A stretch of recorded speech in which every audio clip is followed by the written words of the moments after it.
Hello, hello, hello. It is Thursday, September 17th, 2020. And I already have some people checking in, which is fantastic. Jerry is checking in. Good to see you, Jerry. Glad you're here. We did get a good bit of rain yesterday. We did. Last night had some high winds, a lot of rain, got some broken limbs from our maple trees. They're just a lot of old broken limbs. But I did notice on the way in the shop today, there was a pine tree with a big broken limb hanging off of it. So hopefully everybody is okay in various parts of the country that are dealing with Hurricane Sally coming through. So let's see. Crash Rider from Southern Indiana. Am I so? Greetings from North California. Thank you again for that email you sent me. Jeff, checking in from Barking in East London, UK. Good to have you here, Jeff. Peter B, greetings from Gothenburg, Sweden. Glad you're here, Peter. Butch checking in. Glad you're here. And Provic 90594, greetings from Fort Hood, Texas. Well, I'm glad you're here as well. Okay, it is Thursday. It is midday stream, and I don't have a whole lot of subject matter today. Nothing really came to my mind that I really needed to talk about. So it's going to be open. You know, if somebody has a conversation or a question or whatever, by all means, post it so we can talk about it. Clark checking in from New Jersey. Glad you're here. Sammy Lisa Smith. Hello, everyone. Hope you all are having a great day. Yeah. I hope everyone is having a great day. Jeff, Barry, after last week when you mentioned broken limbs, I held my breath. Darlene checking in. Glad you're here. Cecil checking in. Glad you're here. So we're up to 18 viewers. That's fantastic. You never know what the midday stream is going to have on it, you know, as far as people. But hey, it doesn't matter. I'm still going to do them. I know. I think on Monday, which was, you know, we were up against the football stuff on Monday night, which I did not watch any of. You know, so people maybe they'll be, you know, checking in more on Monday night as opposed to watching stuff they're doing in the football world. But anyway, let's see, Jerry. I want to purchase some items from your Amazon store, I understand, to fill my cart and then check out from your store page. Is there a special button to click? Well, Jerry, it's not really a special button. Basically, if you fill up your cart and then you go to the links that I have on the YouTube channel, which is up in the corner of the banner, or any of the links from the videos that I post. I do have a link for the Amazon page, and usually I have some products listed as well, depending on what I'm working on. So if you click on that link and then process, it should, you know, go count on the page. So greetings from the Filler Dust Garage, Brian. Glad you're here, Bob. I'm doing pretty good, Bob. How are you? I hope all is well. Marshall, any suggestions on a rental can type clear coat to apply to a master cylinder to maintain the non-finished look? I know brake fluid hurts it, but any ideas would be helpful. Thanks, everyone. So if anybody has any ideas for Marshall on a clear coat that will resist brake fluid to make his master cylinder can keep that classic look. Now, I do know they make there's a paint available. I don't know the company or the brand or any of that stuff, but I have seen where there's a paint available to paint that master cylinder that'll look like it has no paint on it. So basically, it's like a metal color. So maybe that would be of help. I don't know, but if anybody has any suggestions for Marshall, by all means, please share them. Darlene, work evening shift today, so your midday stream works great today. Shift is always changing, and I haven't been able to catch you in a couple weeks. So I'm glad you're here, Darlene. Glad you're here. Jeff, Okay, Barry, if it's open tonight, how about a quick summary of world viewers of how COVID, fire, and rain in the U.S. is affecting you and your neck of the woods? Man, hold on a second. Let me get a big drink of coffee. Read that again. Let's see. Quick summary of how, if it's open tonight, how about a quick summary for world viewers of how COVID, fire, and rain in the U.S. is affecting you and your neck of the woods? Okay, that's a good subject, good question. In my case, where I live in Georgia, and of course, my job is now here. You know, this is where I work in here now. So the COVID dilemma hasn't done much for me personally. I know that there's a lot of people who are affected, you know, through job loss and stuff like that.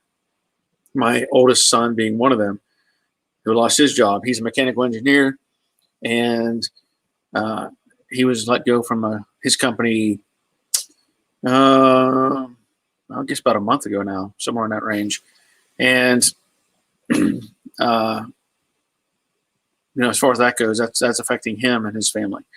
So in essence, it's affecting us as well, because I know he's been going to interviews and all that sort of thing, and it works out well for us because we get to spend time with our grandson, and so that's good. But I know there's repercussions for everybody involved with the COVID thing, because where I did work, they're still on reduced hours, which ultimately means a pay cut.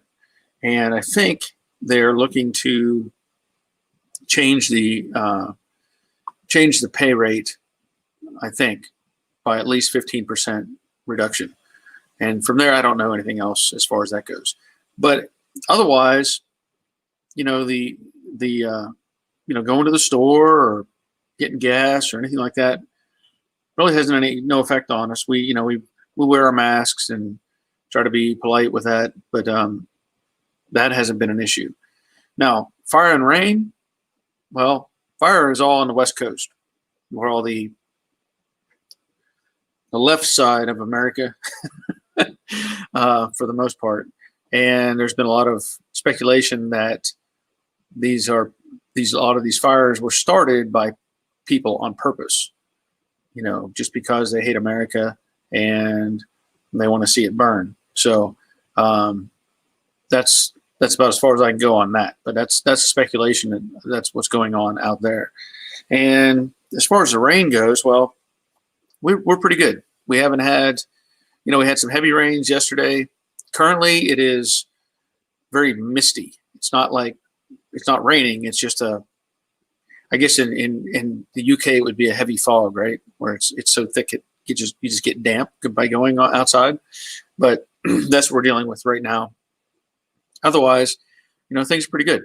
Not much to complain about, and maybe that fills some gaps. I don't know, but that was a good question. Let me go back here. I wanted to. Okay, so yeah, we were talking about Marshall finding a clear coat for his master cylinder. So again, if anybody has any input on that, Jerry, let me know if that works for you for the Amazon deal. If not, we can talk about it some more. Let's see. Provic, any suggestions on good sequential taillights for a 69 Mustang? You know, I have not directly dealt with the buying those kind of taillights. However, there was a company that I looked at when I was out in SEMA last year. And at the moment, I can't recall the name, but they seem to have some really nice products. I was tempted to contact them and see about getting some lights for the Jade Mustang, some sequential lights, but I didn't want to get those yet because I'm not ready for those. I want to make sure everything's, you know, painted up or ready to go before I start fitting up lights.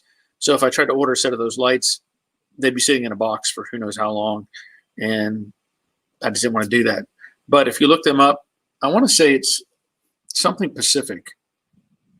Something I can't remember exactly, but if you go to those SEMA videos, where I was doing, you know, a variety of videos around the show.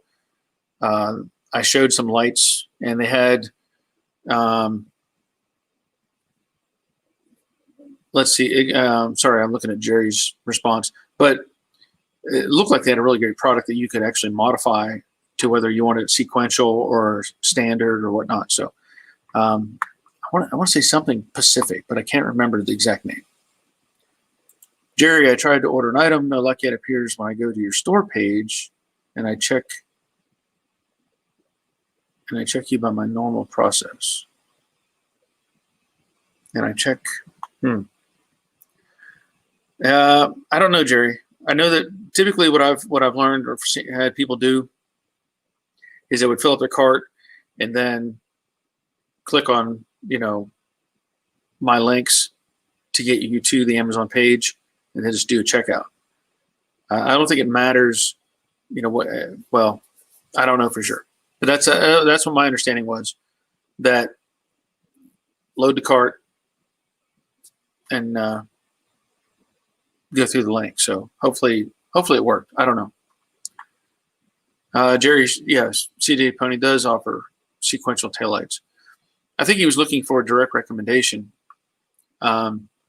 And I've not bought them, so I can't say that any one is better than the other. Darlene, I have been on the lookout for sequential taillights too. CJ Pony Parts has some with a video on how to install, but I'm keeping my eyes open for other places. Okay. Well, I know that those ones that I saw, man, I can't remember the name right now, but the ones that I saw at SEMA, they were really nice. But again, that was just there. That's all I saw. Okay, so Jerry, you ordered by your normal process. Okay. Yeah, I don't know what's different if that still goes through my Amazon page or not. But that's my understanding. Like anyway, I don't want to beat this horse to death, but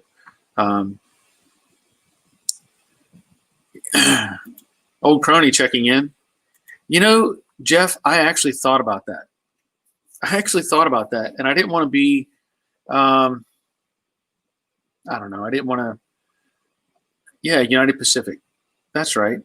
Am so United Pacific. That's it. That's the company. But Jeff, I have thought about doing that. Just like I did a video on editing.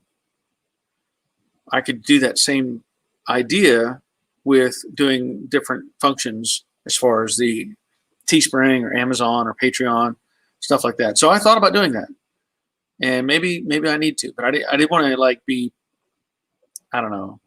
I didn't want to feel like I was forcing people to watch something I didn't want to be involved with. Just kind of, I don't know. But good suggestion. I will take that into account. Because the big thing is, again, if you were to look at and I always say this, if you look up at my banner, you know, at the top of my YouTube channel, over in that corner, there is a 3 links: Patreon, Amazon, and Teespring, right in that corner. So anyway, I may do that. Yeah, you know, I don't know the part number, but United Pacific, that could be the right part number. I don't know. You're saying Speedway Motors has them. Okay. Well, thank you. You get the first bell. Jeff, I thought this would appeal to you. I mean, you did for packing a tent that I really enjoyed. Yeah, well, but the idea of, again, behind that, making that tent video was to make the editing video. So I needed something to process. So that worked out really well. I guess I could have done one, you know, crashing a go-kart, make an editing video on crashing a go-kart, right? That would have been very good as well. Okay, old crony has to go. Okay. Yeah, they don't have to watch if they don't need it. That's true. That's right. Maybe it would be beneficial. Maybe it would be the thing to do, because I know it seems like I get a lot of questions about that, and maybe I just need to be proactive and say, look, here's the deal. You know, click here, click here, click here, order a mini house, and then, wait for your delivery. So I may have to do that. And Provic, thank you. I'll check out those taillights. Yeah, give them a look. I wanted to try to work a deal out somehow with them where I could promote their product or product line, but it's just the timing is not right at the moment. So at least not the way I see it, but who knows? That's one thing I did want to mention. This many of you seen before, that flag that hangs up on the side of my garage. And I've talked about it before. That flag is representative of the 10th Mountain Division. And if you have any interest, or if you want to just, interested in military history or anything, you can look up 10th Mountain Division history and see where they were in World War II, what they did, how they trained, and they did a lot of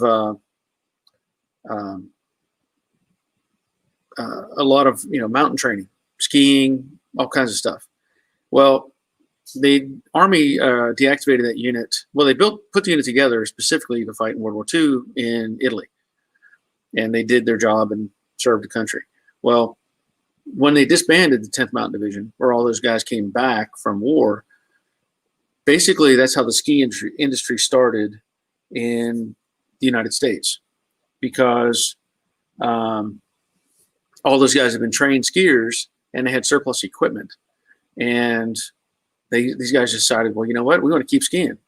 So they started opening up, facilities in Colorado. That's where Vail came about. That's where all those big ski companies out west, they all started from ex-10th Mountain soldiers. So basically that spawned the ski industry. Well, anyway, the 10th Mountain, they deactivated them. I forget what year exactly, but they deactivated the unit. And then they decided in maybe early 80s that they needed to have another fighting unit, or, they want to have a specialized mountain warfare fighting unit. And well, the name 10th Mountain already existed, and they decided that they were going to train up soldiers to be specialized in mountain warfare and a variety of other areas. What I'm getting to is, on this day, September 17th, 1985, I started basic training to be a 10th Mountain soldier. So that was 35 years ago. Hard to believe, 35 years ago. Well, September 17th is when we started our training. And then, of course, we did our initial training and advanced training, and then went on to serve 3 years in the 10th Mountain Division. And, they're now, the 10th Mountain Division has grown and has a reputation, and they are, from what I understand, the most deployed unit in the Army. They have seen more combat tours than anybody. And they're based out of Fort Drum, New York currently. And I just try to think back on that, and I'm like, wow, 35 years ago, I was in the very first battalion that was a full infantry unit.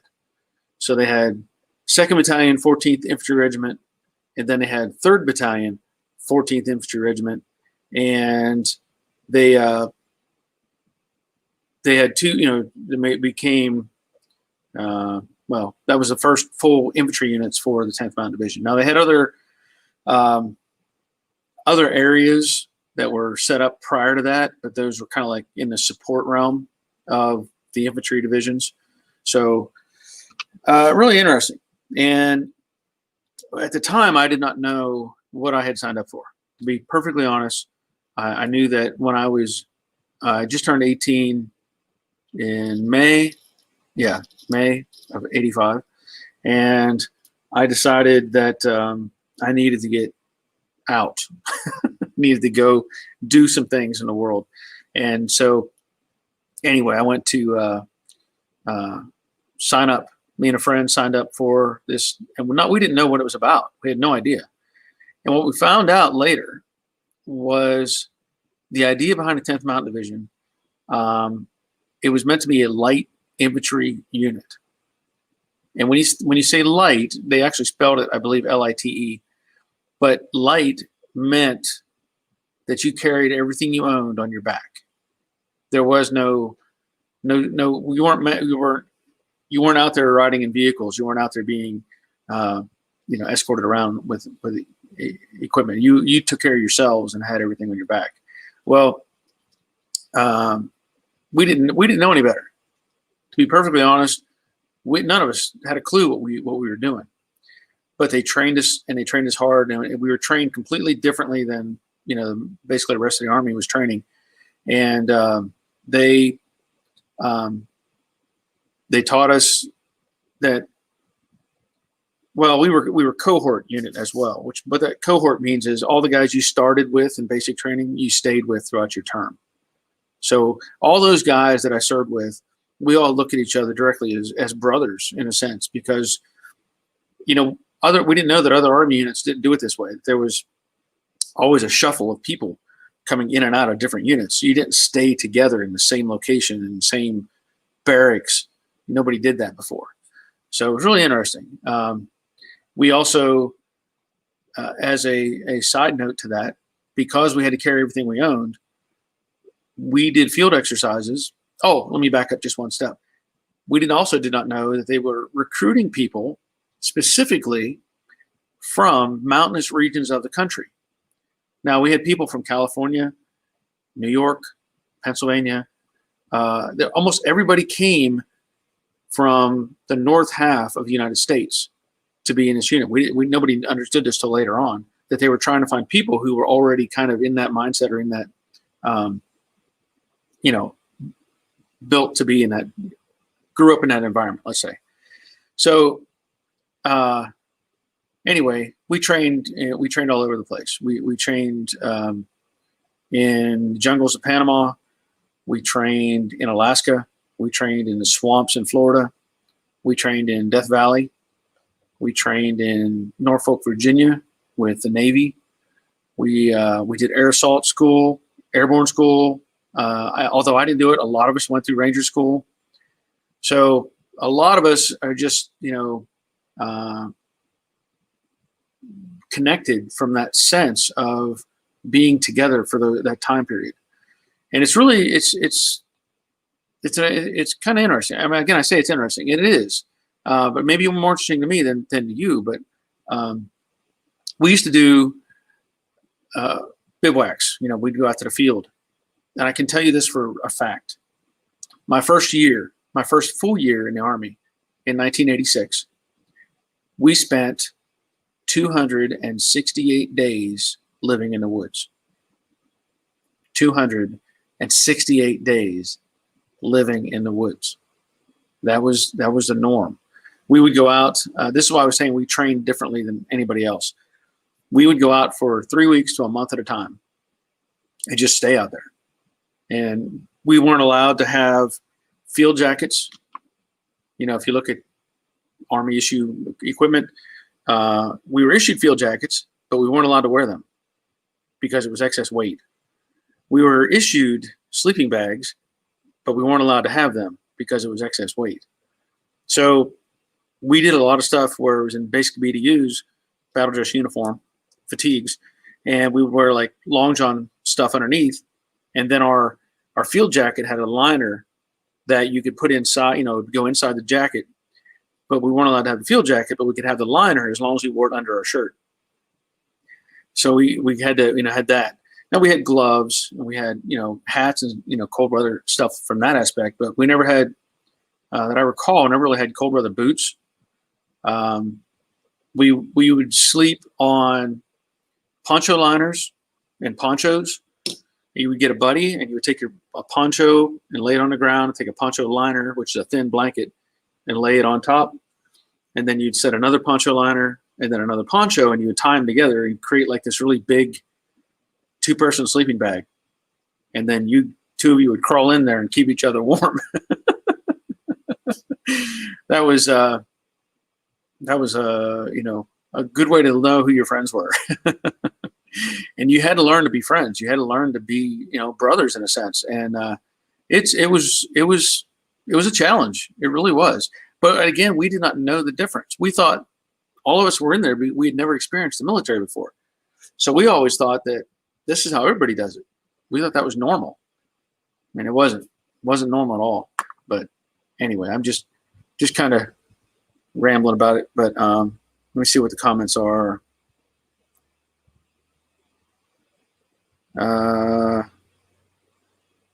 Okay, so Darlene says you would get all our stuff to Amazon page, but for some reason I cannot seem to figure it out. Well, we'll figure it out, Darlene. We'll get it figured out. Barry, I'm loving the story about your flag and World War II military skis. Yes. Well, there's videos out there that show and explain it a lot better than I'm doing, but have a look at those as well.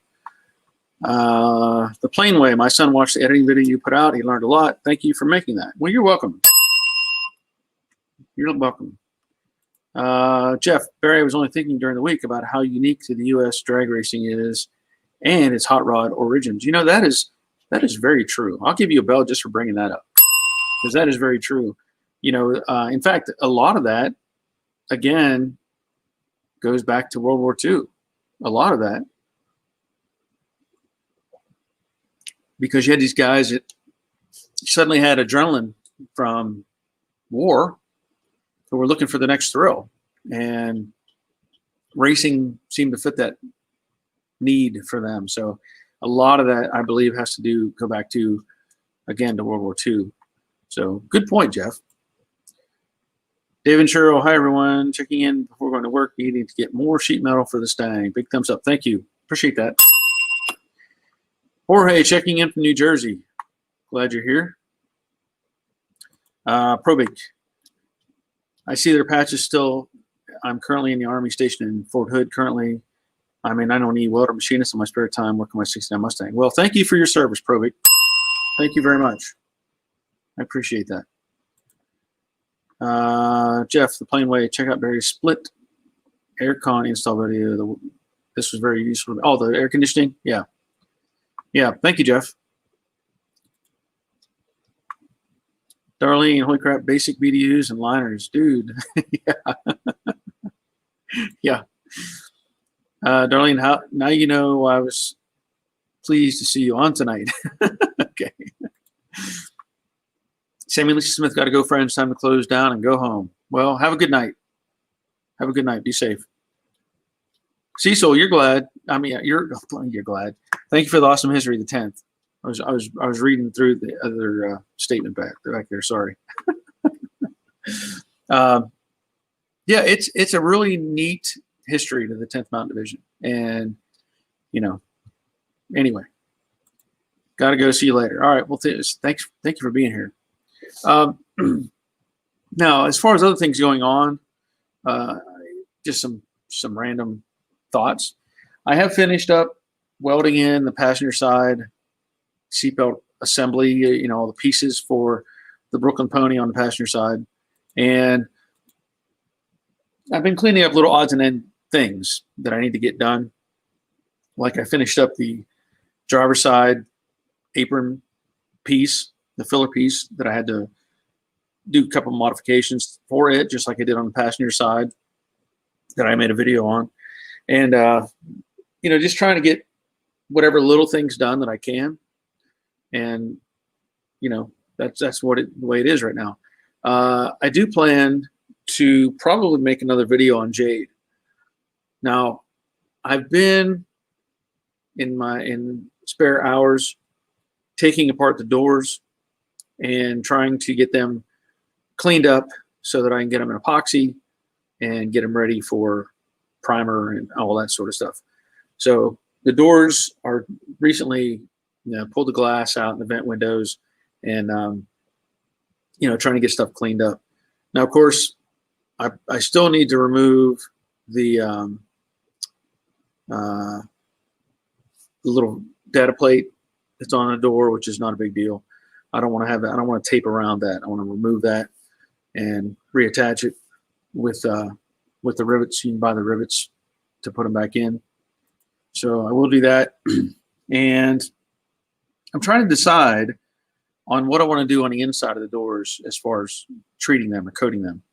There's a little bit of surface rust on the inside of the doors, and I may just go ahead and use something along the lines of Chassis Saver, 415, something like that, just to cover it, seal it up, because it's so hard to get in there and address that area. But that's kind of what I'm thinking I'm doing. And then once the doors are in primer, I want to start messing with the right front fender. Now, I'm still kind of on the fence on the right front fender. I know the fender that's on the car is messed up, and it's messed up pretty bad. It has layer upon layer of body filler on it, and I know it's been hit in the front, and it's not, I think it's an aftermarket fender anyway. If it was an original fender, I'd be more interested in trying to save it. But since it looks like it's been replaced with an aftermarket fender, I may not worry about it. I have mentioned before, I have a pair of fenders that a friend has offered to me that I can use either one if I want. Of course, the driver's fender I'm saving from the car, but the passenger fender, I may just use the fender he provided, which is from a 68 drag car that I don't think I have any pictures. This is a car here that we had painted the shop years ago, and I don't know if I can pull up a picture of it. Maybe I have a picture somewhere that I can put up. Let's see if I can find that. But anyway, the car was campaigned as a drag car over in Europe, and it was 68, fastback. Let me see if I can find. If I can just find a picture of that.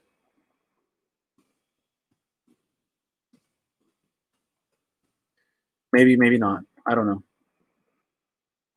But anyway, we put original tooling fenders on it because the ones that were on it were not that great, didn't fit very well. But they may be enough that I can modify or fix up the ones that are leftovers, let's say, to make them work on the Jade Mustang. Yeah, I don't see. I'd have to find it. I'd have to find a picture later and get it up on my thing over here so I can put it on the screen. But let's see. Let me go back up. Darlene, I was U.S. Air Force medical field for 10 years. They call us chair force, and for some jobs like mine, there definitely was a lot more chair than field. We only learned to triage wounds and carry off the field. Well, but still, thank you for being part of that. Let me get that again. There we go. Thank you very much, Darlene, for serving the country. All right. But otherwise was hospital setting work. Well, that's still needed. Darlene, please explain then. I'll explain why I'm at the hospital at the moment. Okay.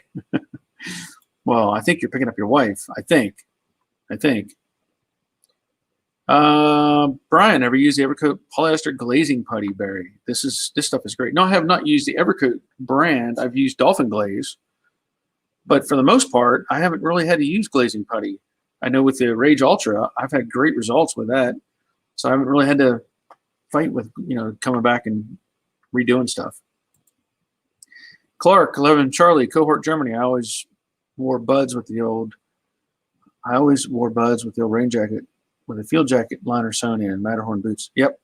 Well, I was 11 Charlie also. That's why I can't hear out of this year. So, Clark, thank you for serving. Let's see. David Sherrill got to get going to work. We're going with the full Dynacorn floor pan. Your vids have helped us so much. Thank you for all you do. Take care. Well, thank you, David Sherrill. And you will like that full floor pan. That's the way to go. Eclipse, I've been using Eastwood Rust Encapsulator Platinum on the hard to reach areas. Well, there you go. Thank you for that. Okay. Not buds, BDUs. Currently learning to hate autocorrect. Well, I didn't know what you were saying there for a second, because, you know, first of all, earbuds. Are you talking about earbuds? I don't know. Reed's Garage. Barry, check my message. Where's your message? Did you send me a message? Hold on a minute.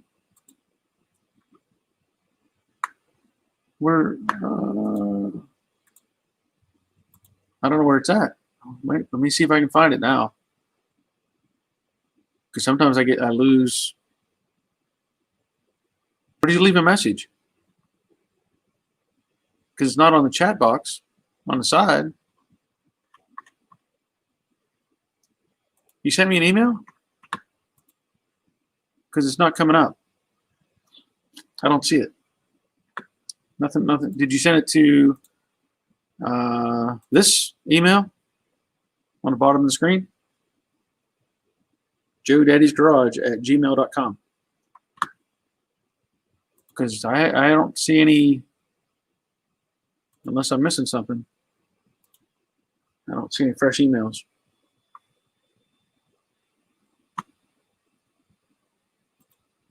Let me see it again. Oh, wait a minute. Well, where was it at? There's a lot of messages. Yeah, it makes it difficult when I'm trying to screen through.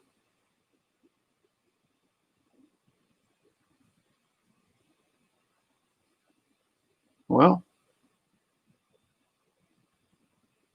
I don't even see it. I don't see it in there. Maybe you need to just repost it so I can see it. Because all I see is one that says, Barry, check my message. I don't know what's going on. Does anybody else see Reed's post? Unless I'm just missing it. I don't know. Let me scan up a little bit more. Huh. I don't see it. Nope. Post it again. Oh. Email, bottom of the screen. joedaddysgarage@gmail.com, right there.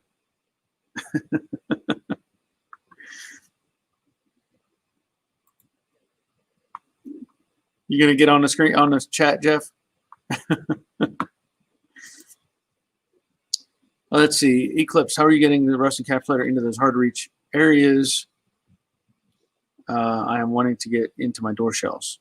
Well, you know, actually, Darlene, I mentioned when I was putting the welding in the bolt mount, let's say, for the seatbelts on the Brooklyn Pony, I had mentioned using a sprayable material, and somebody had there's comments posted on that.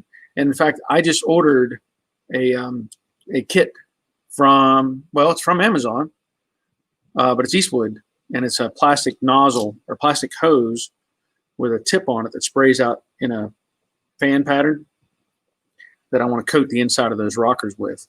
So that's coming, and maybe that'll give you some insight. But I have seen them use it on the inside of trunk lids in the space, you know, where the two panels meet together. They'll slide it in there and spray, which I plan to use on these trunk lids for Jade and the Brooklyn Pony. So I can't think of what the names are, but if you search for frame encapsulator, I think is a keyword, it'll kind of trigger you to one of those where it has the plastic wand. Hopefully that'll help. Old Crony is back. Okay. Eclipse 3D. I'm having a similar issue with my 70 Coupe driver's side.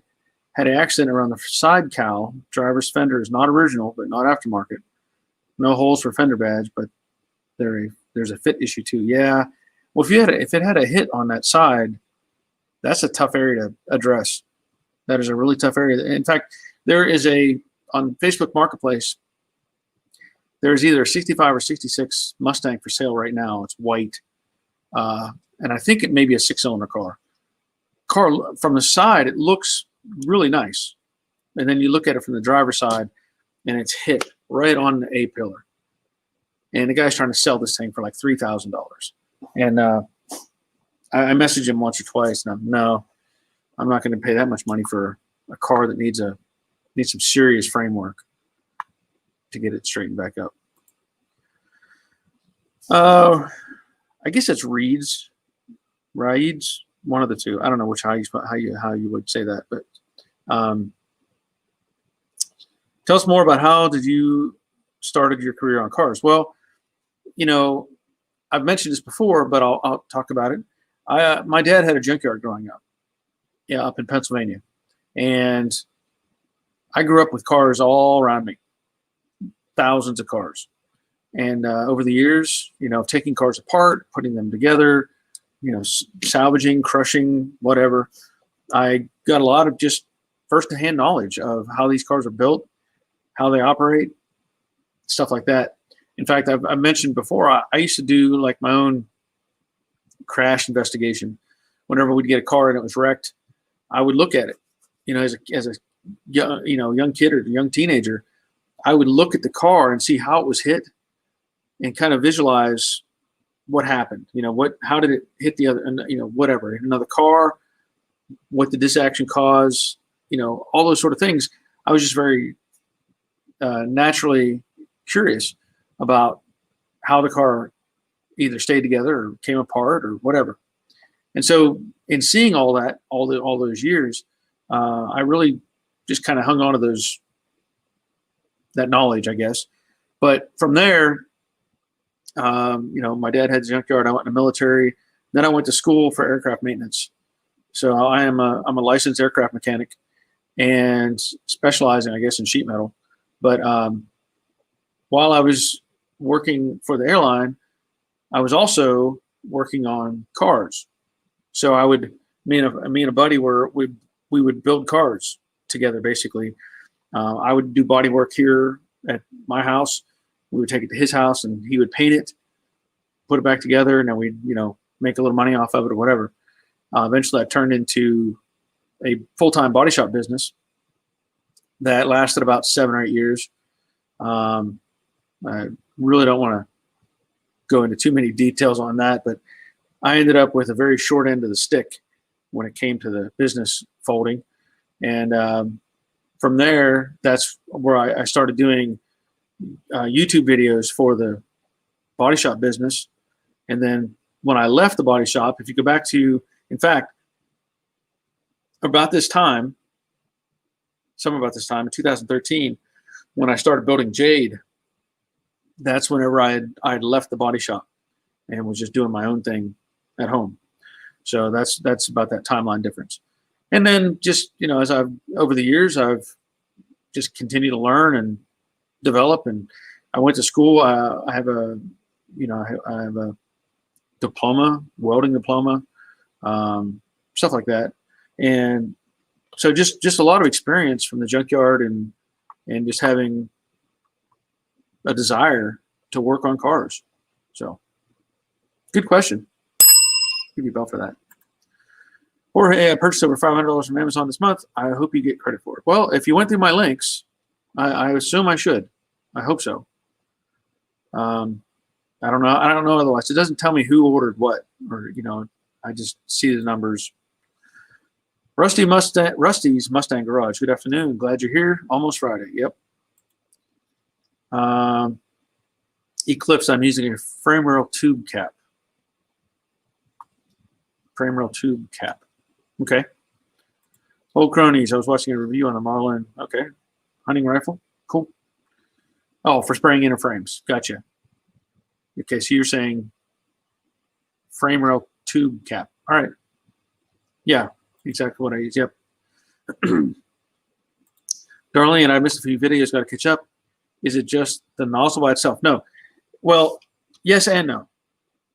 Eastwood sells one. There's another company out there, several that sell them. I think I may have posted links to it on my Amazon page as well. But the encapsulator, it comes with a 14-ounce spray can, and then this piece attaches to it with the hose and then the nozzle on the end. You have to have a hole to go into somewhere. so that you can fish the plastic into the hole. One thing you can do, and they point out in their video alone from Eastwood, is they take a piece of like stiff TIG wire and tape it to the hose so that they can bend the wire and angle the hose in around, you know, into different areas of the car. So, but it's available. That comes. I haven't seen them. I don't know if you can buy. I guess you can buy the tip by itself, but then you would have to have I guess maybe a special can. I don't know if they interchange. So that's all I know. But you need to catch up on the videos. Oh, you know, trouble getting chemicals shipped to Alaska. Yeah. Well, I don't know what the. Yeah. I don't know how hard that would be to buy it somewhere else and somebody ship it to you. I don't know how hard that would be. Harvey, Eastwood internal frame coating. That's it. And I'll say this. I will say this. They have it in green and they have it in black. And what's really weird about it is if you go to the Amazon page, again, I think I posted links. But if I haven't, I'll add them to my different links, whatever. But they have green and black. Well, I think on Amazon, the black is more expensive than the green. If you go to, maybe it's the other way around. One of the two, I think on Eastwood, maybe the black is more expensive than the green. On Amazon, the green is more expensive than the black. Well, I did the math. Eastwood will sell it for, with their little discount, whatever, $18.72 or $19 a can. Okay, great. Then they charge you shipping, which comes out to like almost $10. So you're looking at 18, 19, whatever, plus 10, it comes out to like $29. But if you go through Amazon and you get the green, it's less expensive, even with their tax and whatever they add on, because they sell it for the can for like 20, I don't know what it is, I don't know what the numbers are, $24 or something. And then of course they add tax, and with free shipping, if you're Amazon Prime, it actually comes out cheaper than if you were to buy it directly from Eastwood. Go figure. But it's two different colors, green and black. Jeff, Barry, you're right. I've got to get on the chat soon. I just need to get together my 7302 Fastback on memorabilia that drove around New Jersey in 78. Well, man, you know the time schedule. You know when we're here. What else do you have to do?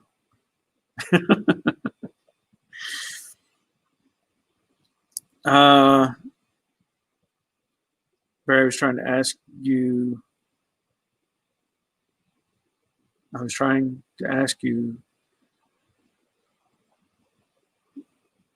Barry, I was trying to ask you to raid a bush shark.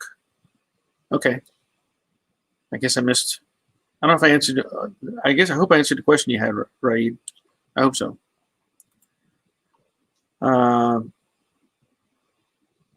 Jerry Tyler, Barry, I think this is the key. I don't see any links at the top of your page. Okay, Jerry, let me ask you this. If you go to the YouTube channel, if you go to, for me, I click on my channel. Let me see if I can do this while we're on here. Maybe I can do this.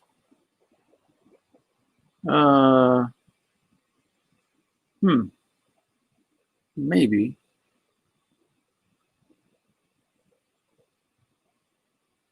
Let me see if I can, you know what? I might be able to do something here, Jerry.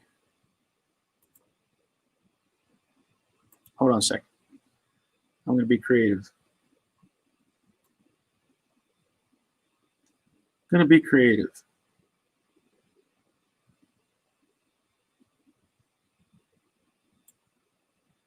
All right. Now I see something I can do.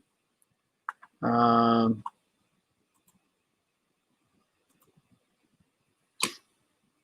me see.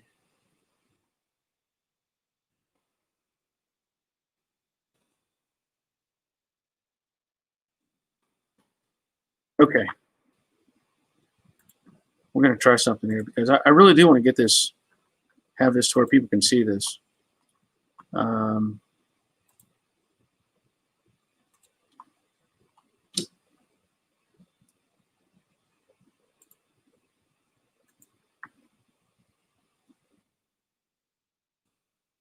right. Now, I don't know. I'm sure you probably can't see the mouse. I can't, like if I put the mouse on my screen, you're not going to see that. But let me see if I can do this. Here we go. Okay. I'm going to put this up on the screen. We'll see what happens. All right. So now, hopefully this is the banner that people can see that is on the header for my main YouTube channel. And I know I can't slide my finger over here on this side, right below my scruffy beard. There are 4 links. I guess it's 4 links. So you can read the first one. It says Patreon link. The next one says Amazon. The next one, I think, is Patreon, or no, not sure what that one is. Can't see it. It's too small on my screen. Oh, it's Instagram. And then the last one is Teespring. So if that's what you're seeing on my screen, that's your link. That is your link. That's how you click in.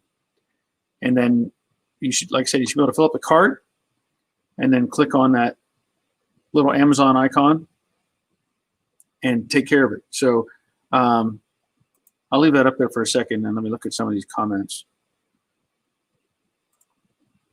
Darlene, I figure I can get my friend's a lower 48 shipped to me. I have a triangle shaped hole where I cut out rusted spots before I water the patch. I want to cut the inside. Okay, that's a good call.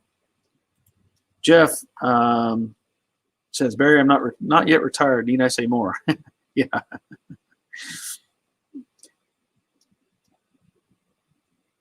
Let's see, Warwagon, are you going to have to skip Thursday live chat due to conflicting with your bingo schedule since you're retired now? No, actually, the bingo doesn't start till 7 o'clock. So we're all good to go on that. We're all good to go. So does that help having that banner up on the screen? Does that let people know or understand what I'm trying to show? Because I could still do a video that says, hey, this is how you do this.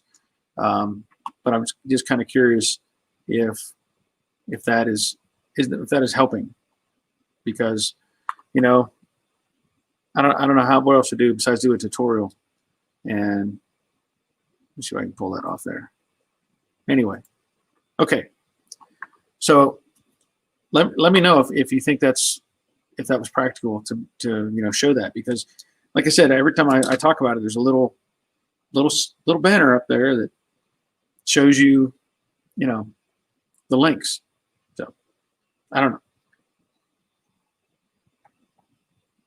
Okay, so now let me go back here.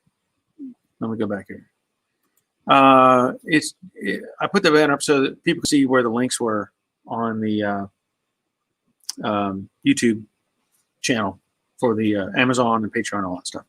Oh, okay. So Jerry, you cannot see the links from the banner. Let me ask you this: are you on a computer or on your phone? That becomes a conflict.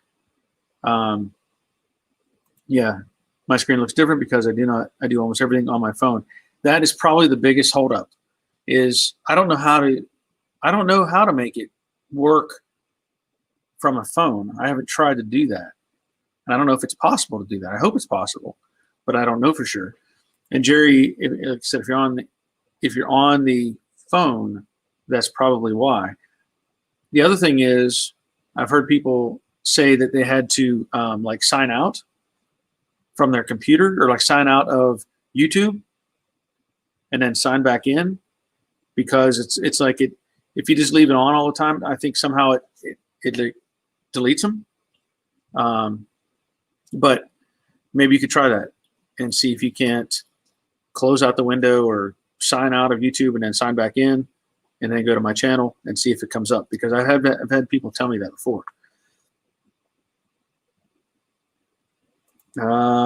Eclipse, why are 72 body parts, so hard to buy aftermarket. Roof, quarters, and fender patch panels are non-existent. Well, I can tell you why. They're not as popular. I mean, that's basically it. It's kind of like trying to find body panels for Cougars. They're not as popular as the regular, 65 to 69 or 70 Mustang, including the fastbacks. The fastbacks are going to be the more popular as far as 69 and 70 go, but that's pretty much it. They just don't have the market base that they want to have to be able to produce in mass numbers. So that's all I can say on that. Yep, old crony. That's a little Red Cat Generation 8 Scout. Yeah, Jerry, try doing the signing out of YouTube and signing back in, or something on. Let me know what works, because I've had other people tell me that they had to close it out and start over.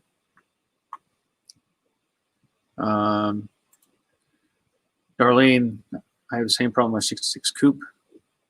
Yeah, yours is probably, you're saying it's probably more your location. Shipping to Alaska is prohibitive or really expensive. Yeah. Well, maybe one day, I should make a road trip, load up all kinds of Mustang parts and just drive up to Alaska, right? And just have a yard sale of Mustang parts. Jerry, I just signed out and no banners. I don't know what's going on then, because yeah, have a big yard sale, load up a truck full of quarter panels and hoods and fenders, and just drive up to Alaska and make an announcement. Come get your parts, yard sale. Yeah, I don't understand that, Jerry. I don't know what's going on that you wouldn't have that. We'll have to, because I know it's, even if I do it, let me see if I can. I'll just. No, I don't want to sign off. No, I don't want to sign off while I'm streaming. That might be bad. Anybody else have any input on that as far as experience on the Amazon, if the links are working or not? Because I don't know. I can't order against my own links. It won't let me do that. So I don't know. Okay. What else? Well, Jerry, I want the support too. So maybe, I don't know why that wouldn't show up. Can anybody else answer the question? Pull up my YouTube channel and see if you click on any of the links, if it takes you somewhere, because I don't see why it wouldn't.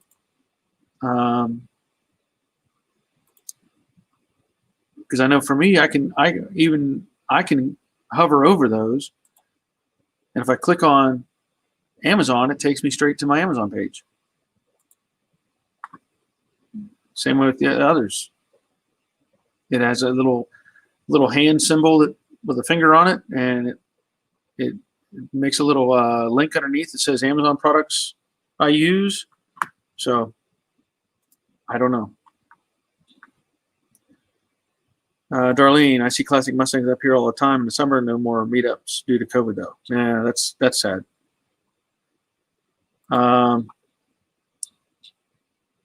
Clark, try a link in a video description.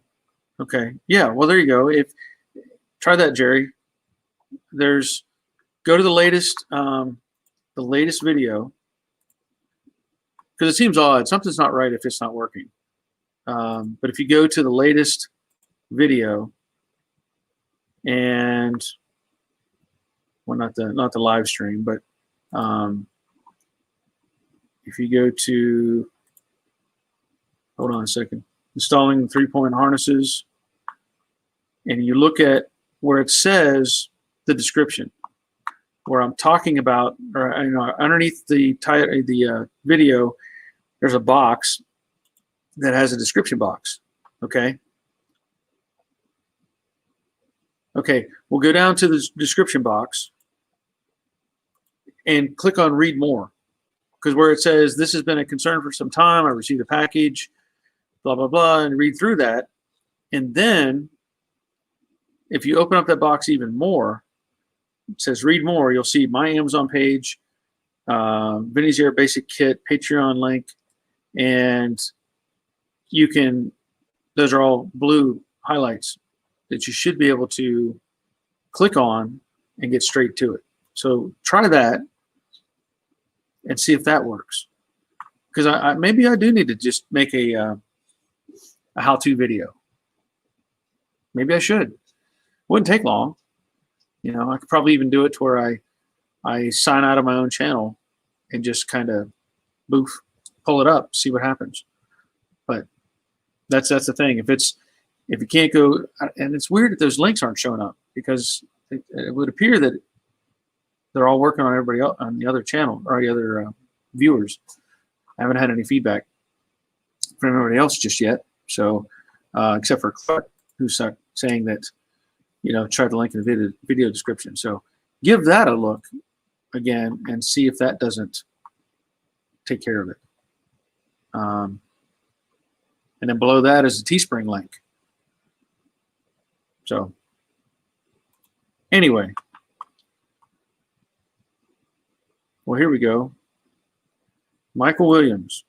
On your phone, from the Joe Daddy's profile page, scroll to the right to the About section. The links will be there. Well, there you go. Thank you, Michael. So, Darlene, give that a shot. If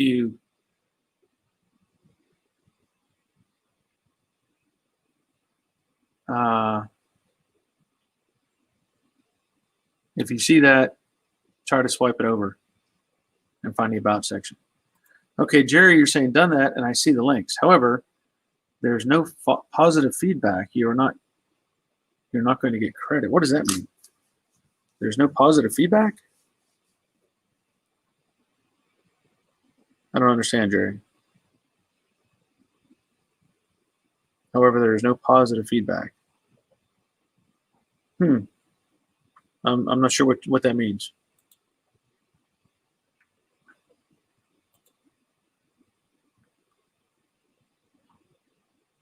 Because if I click on the Amazon link, it just goes to my page. It shows all my storefront items. I don't know, Jerry. I don't know what you mean by there's no positive feedback. Anyway, well, we ought to try to do a couple tutorials on that. But I don't know, because I need. What does that mean, Clark? No receipt saying your page got a spiff. I don't know what that means. I don't know what that means. Okay, let's see.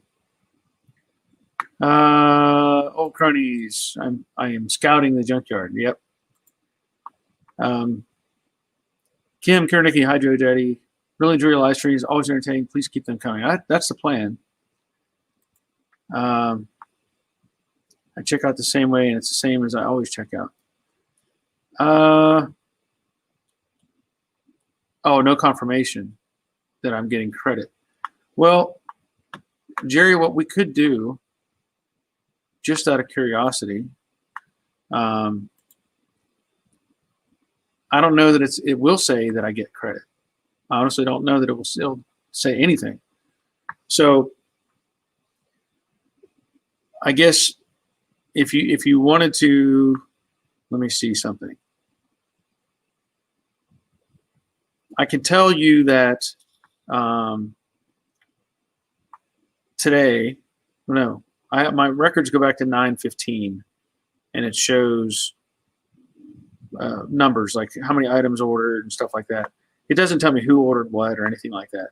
It's not going to get into personal stuff. But I don't know how else to identify you know, I don't know how else to make that work. All I know is, from what I understand, you fill up your cart, go through one of my links, and then basically, if you go straight to my Amazon page, and then you look up different sections that I have available, there's a variety of things on there. There's a one called Shop Equipment, Camaro sheet metal and parts, Mustang sheet metal and parts, tools and maintenance, basic products I use, RC kits, wiring harnesses, go-kart parts, camera gear, books and literature. So each one of those. And if you're on my page, or you do that, and if you open up one of those, and let's just say I clicked on Shop Equipment, and it shows, I could click on, like Jerry was saying, the Diablo blade. Well, it pulls up. It's not going to say anything except for about the Diablo blade. Then you could go, if you were on my page like that, you could go do a search. And the way it works is, Amazon gives me credit just because somebody went through one of my links. Any one of the links. If somebody goes through that link and gets on Amazon, then whatever gets ordered after that point on that particular day, I'll get a little credit for. So that's how that works. It's not going to tell me, it's not going to say, hey, J Daddy's Garage got a credit for this. So, okay. Well, let's try that, Jerry. You say you can order a Diablo blade. You can order a Diablo blade and see if it shows up. Well, there you go. We could look at that in a couple of days and see if it comes up. If we do, on today's date, I'll know it was you. And then we'll go from there. Clark. Okay, Jerry, $100,000 worth of, I know you're saying body filler. He's trying to say body filler. And if it works, Barry will know. Yeah. Jorge, like your video on the chop saw, ordered the parts, going to give it a try. Yep. Thank you. That was, I've been wanting to upgrade that saw for quite some time. And I kept seeing the new saws, $400 for a 14-inch chop saw that has a metal cutting blade on it. I was like, why can't I just put a metal cutting blade on my saw? That would be so much easier than buying a brand new saw. And then I started, realizing and understanding that speed comes into play. And I guess those other saws, you can either adjust the speed or they don't go as fast. I don't know. But now that I've added that adjuster, it's what's the fan control is what it's called. Thing works fantastic. So yeah, I won't be going back on that. Okay, yeah, Jerry, we'll check onto that. Crash Riders tutorial would be a great idea, as there seems to be a lot of confusion about process. We want you to continue making videos and not have you to go back to work. Well, thank you. Okay, all right, I'll make a video. So I'll go through the process for using Amazon or Patreon or Teespring or any of those. I'll make a video. And I'll put it all in one big lump, and everybody can look at it and go, oh, okay. Seems like it's worth doing, so I'll go ahead and do it. Cricado Funelaria, Boa Tarde. I'm sure that's got to be something like good morning or something. I don't know what that means. But I'm glad you're here, Cricado. What Crash Rider said. Yeah, well, apparently, I guess there are ways that it can be difficult. So,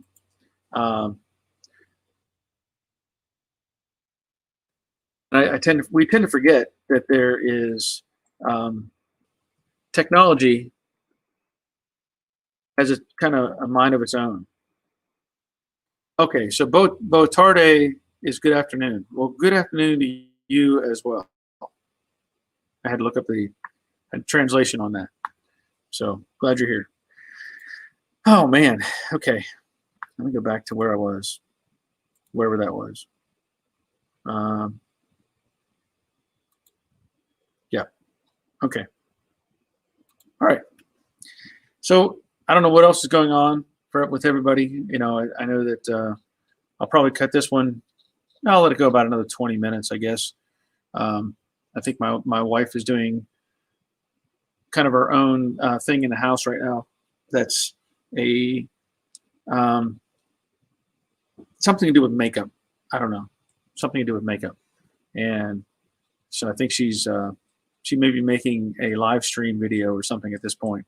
I'm not sure, but she's kind of getting into selling makeup or something. So we'll have to see. I don't want to interrupt whatever she's doing. Darlene, so put everything you want in your cart, then look up something through Barry's link, and then check it out. Then it should work, theoretically. Well, yeah.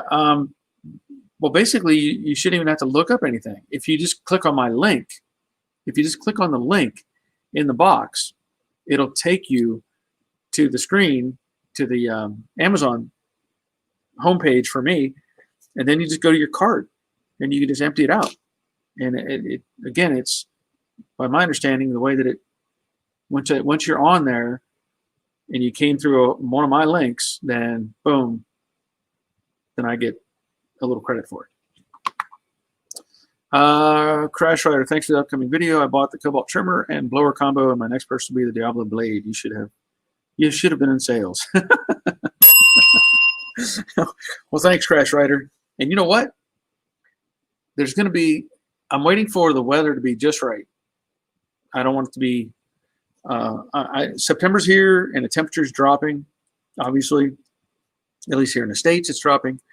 And, you know, I bought that, I did a video on that 24-volt Cobalt chainsaw on the other channel. And you know, basic video, how to put it together, how it operates, how you trim limbs with it, whatever. And I did a video several years ago on this channel on sharpening a chainsaw, or sharpening a chain on a chainsaw. And I used a Harbor Freight little chain sharpener, and it worked fine. And in that video, I cut down, or cut to pieces, a Bradford pear tree that is beside our driveway. Now, that Bradford pear tree, what I found was it had been attacked by wood borers. So if anybody's familiar with wood borers, they get into your tree and the tree does not survive. They basically make tiny holes all through the tree, and it disrupts the function of the tree. And so the tree dies. Well, wood borers have taken out, I had 3 Bradford pear trees on the side of the driveway. 2 of them, well, the one died pretty quick, and then the wood borers made it to the second one. The third one, I'd put some treatment out to try to protect it, but they still got to it. So now that tree is dying or almost dead. Anyway, all that to say that I want to do a video on taking that 12-inch electric chainsaw and just start cutting and see how many cuts I can make with that chainsaw. How many times I can just, go through. Now, granted, there's variables just like anything else. If you were taking a regular chainsaw, gas powered or whatever, and you're making cuts, well, if you're cutting a 12-inch trunk or a 4-inch limb, it's going to take more power to go through the 12-inch trunk than in the 4-inch limb. So there's going to be some variables there. But I kind of want to do a test and just see how many cuts I can go. Now, the hard part with that is adding, I don't know, if I would try to edit a video and have 1, 2, 3, 4 numbers floating down the line as I do it, or if I just say 1 and then 5, 10, 20 and see how far it goes. Regardless, I want to cut that tree down and just do a video on the process and see how well that saw does. Now, I also have, I don't know, 3 or 4 of those battery packs because I have the leaf blower that I use to clean out the shop all the time, the weed eater, the chainsaw, and I think something else that I don't remember. what it was, but I have like 3 or 4, I don't know, several of those. The other one, the other unit is over at the camper site we have, so we can blow off the deck or whatever we want to do with that leaf blower. So, Jeff, don't go. I just got back from the hospital and I'm making dinner, roast potatoes and roast chicken.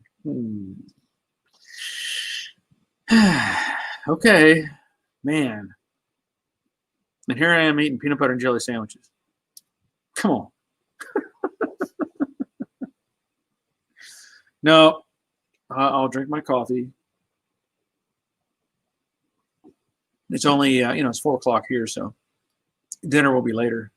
But I will say, I talked about it a couple weeks ago that I haven't had a good steak in a while. And my I don't know, sometime, I'm guessing last year, my wife had bought one of those vacuum sealers. You can vacuum out the air and pinch it off and make a freezer pack and put it in the freezer. And I had made, I don't know how many ribeyes. I had made several ribeyes, and we decided to experiment. So I took we had cooked up those ribeyes and then put them in that vacuum deal and froze them. Well, we forgot. I guess we forgot about them. It was probably about a year ago that those were frozen. So she found them in the freezer and thawed them out, and briefly used the George Foreman grill just to heat them up.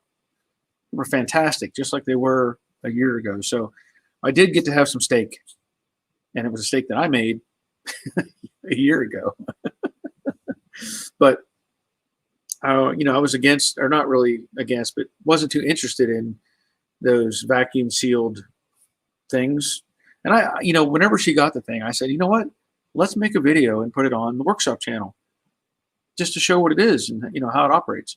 But she had already taken it all out of the box and put it to work before I ever got around to that point. So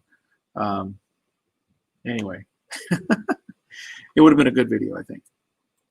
Jorge, please make more videos on editing. I would really appreciate it. Thank you. Well, I can try. I can try. I know that I could make I don't know how I would do that. If I do a video on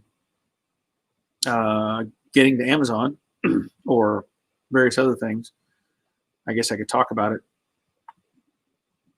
I don't know. That might be tricky. I need to have a video. Yeah, I need to have a video to edit to make an editing video.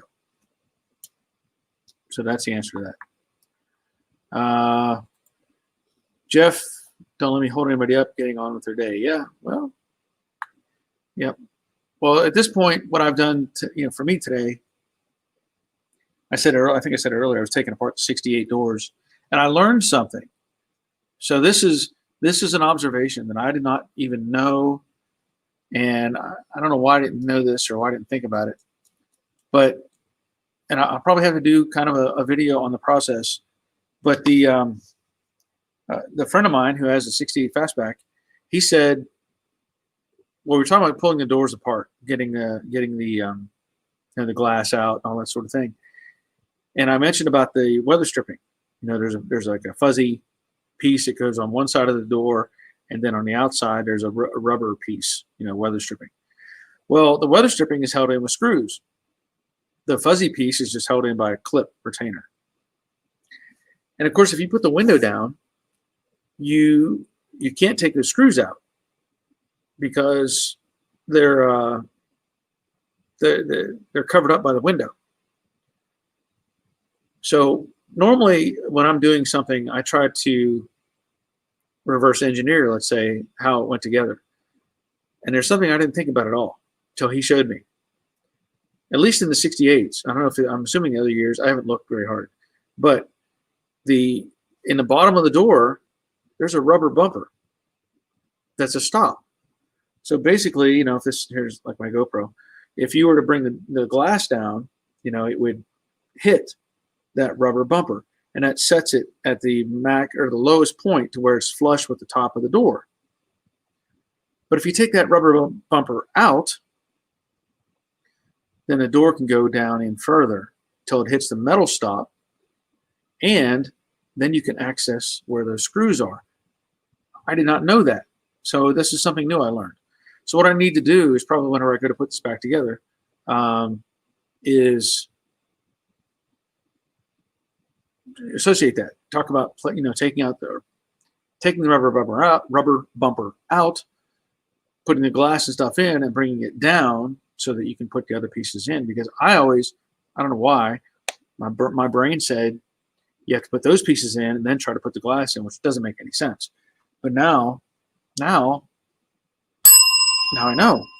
So it's probably worth making a video just to let other people know about it. And I'm sure there's probably other videos out there to address that, but I didn't know.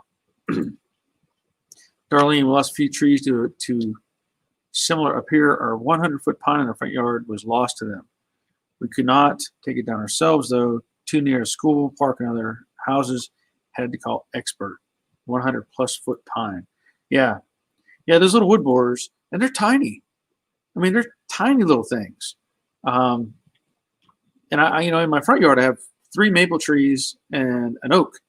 So I need to put out more chemicals on the grass to try to stave off. Is that right? Stave off the onslaught of the wood borers, because I don't want to lose the maple trees. Not to them. Let's see, Jeff. Videos you should consider including your good wife. Yeah, well, I've tried. I think, you know, we managed to make one video together, and I've tried to get her into, you know, doing other stuff on the workshop channel, but you know, she's not quite as interested as I am. Jerry says the rubber stop is the same for the 66. Well, thank you, Jerry. And again, that's something that I didn't consider it. I don't know why. I just didn't consider it. 86 car box. Hey guys, nice greetings from Germany. Germany? Well, I'll give you a bell for that. I have not, I don't know if I've had very many people on here from Germany. So that's great. Glad you're here. I see it says 86 car box. Now, does that have any significance? What does that mean? 86 being a birth year or something along those lines? I don't know. Everybody has their own little process for having their YouTube name. Some are their name themselves, like Jeff, who changed his because it was Jeffrey, but he didn't like that, so he changed it to Jeff, which I understand that. So 86 car box. Have to figure that out. Let's see. So anyway, I've been working on cleaning up those doors again, so I can get them in epoxy and do some other things on the 68. Oh, that was something else. I saw, and I'm sure it's probably gone by now, on Facebook Marketplace, a 65 A-code fastback popped up. I think it's up north somewhere. Let me tell you, I'm ready to go buy that car. I want to go buy that car. The guy is selling it. It already has new floor supports, new rear frame rails, new floor pan, one-piece floor pan, nice tires and wheels, decent interior, has 2 engines, top-loader 4-speed.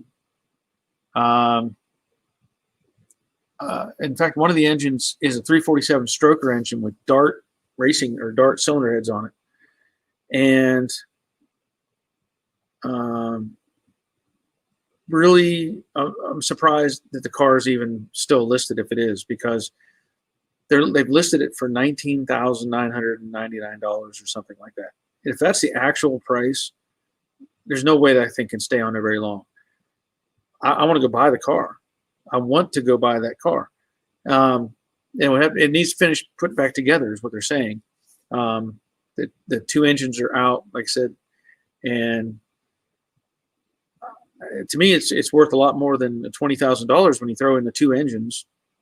Well, one of the engines would need to go in the car, obviously, but I want to go buy that car. Want to, probably can't, but I want to, because I think I could put all, get it all together and then sell it. That's a complete car. But anyway, Jeff Barry, but your wife has a skill at how to, if that one video you mentioned is anything to go by. Yeah. I mean, she did really good on the, it was on the other channel, one of those home, a little bounty elite home garden thing, like a little electronic thing you can grow plants out of, tomatoes and vegetables and stuff like that. So that was the only one she got involved in. But Olofsson, Joachim, I don't know how to say that. Joachim Olofsson. Greetings from Sweden. Well, I'm glad you're here. And so just placed stuff in my Amazon cart and moved to your page link and completed the order. Parts of my DIY plasma table are confirmed and on the way. Thanks for the excuse to buy something. Well, thanks for buying something. That's how it needs to be. I'll have to see if that'll show up later, because it doesn't do an automatic update. It takes some time for the update. I think it's 2 days behind right now. Darlene, I think things like the rubber bumper are the details I need to see. Appreciate the little details. I don't have much practical experience, so I'm glad you mentioned the things that most people already know. Well, and that's just it. I try to, and I've had people make some comments on my videos, and I understand their point of view. Like I did the one video where I repaired the fender on the Nissan. Well, everybody looks at, a lot of people look at, oh, it's just a waste of time. Just go buy a fender. Well, yeah, just go buy a fender, sure. But what do you learn from that? You learn how to take out a few bolts, bolt on a fender, and you're done. But paint it, obviously. But I did that video to show people how you can, sand and block sand and shape and make things work. And I've had people just like, well, this is ridiculous. Why would you waste all this time on a $45 fender? And I try to tell them it's not about replacing a $45 fender. It's about techniques and processes. Same way with I did the door hinges on, I guess, the Pony or whatever, and somebody had made some sort of comment that you should be using a press. You should have a press. Well, okay. Does everybody have a press? No. But the people that have a press, sure, use it. I was using the vise and pressing the pins in the hinge, and they were like, "We should have a press. You shouldn't, people shouldn't be doing it that way." I said, well, not everybody has a press, and not everybody has a vise either. But the point being, I can't assume that people doing this stuff at home are going to have a full garage of tools. I can't assume that. Now, granted, some of the stuff I do, you have to have certain tools, just the way it is. But that's the point.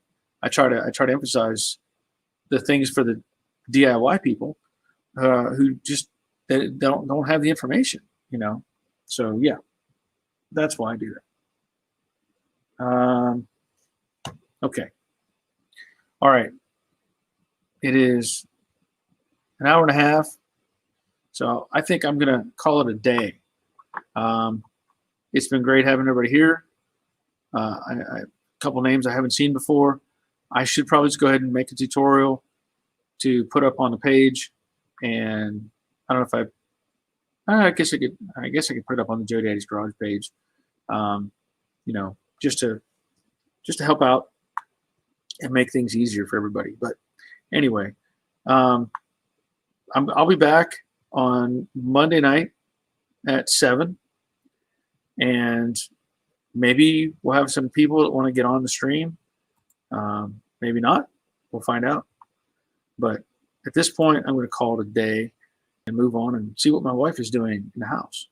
So I also have more work to do on those doors, so I'll get some stuff done on that today. But anyway, thank you all for being here. for those of you that are using the Amazon and figured out how to use it, thank you for ordering stuff. For anybody who's been on Patreon, I thank you for that as well. And of course, T-shirts and stuff like that, they're available on Teespring. Again, in the bottom of the YouTube, under the description box, there's links there.